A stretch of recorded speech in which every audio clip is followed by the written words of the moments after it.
Down here with this Balboa 1972 Chevy. Just finished it up. Super stoked on it. It's one of the nicest ones I've done. Come on in and check it out. So you see coming in through the back door here, it's all painted white, totally refinished, new flooring and new butcher block countertop. We've got a brand new stove that we installed here, and it's all ready to go for you. Make some muffins or some cookies. Here's a heater, keep you warm in the winter. It's a propane heater. We've got a nice little bathroom in the back, toilet, shower, hot water, new skylight, all cleaned up, really nice condition, clean.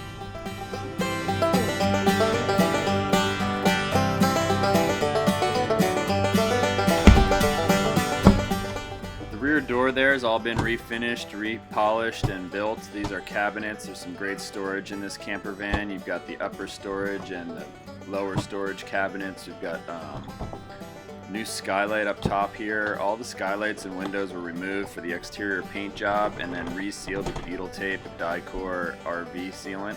This is the upper bunk area. You can sleep a child or a small person or store camping gear. Looking at the cockpit here, this is a 1972 Chevy.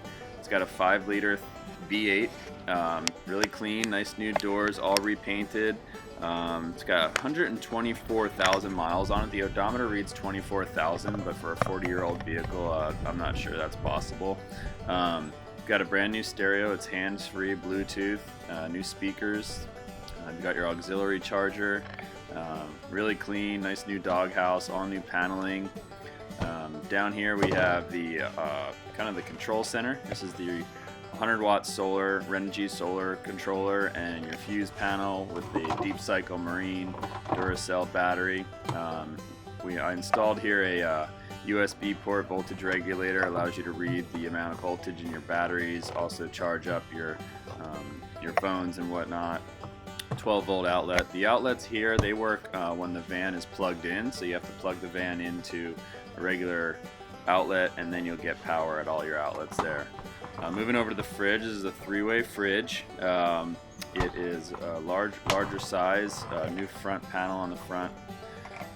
Here's the water pump switch. This turns the water pump on, little light there to let you know it's on. You can leave it on, but you probably shouldn't. This is a new faucet and new butcher block countertop. Right next to there is the hot water heater. That works when you're plugged in as well, or it works when the car is running. The engine will heat up the hot water, so that's really nice. Got these large windows with all new curtains. You'll see here the bed area. There's one bed in the front. The table makes the bed, and then here's a bed on the side, so check it out.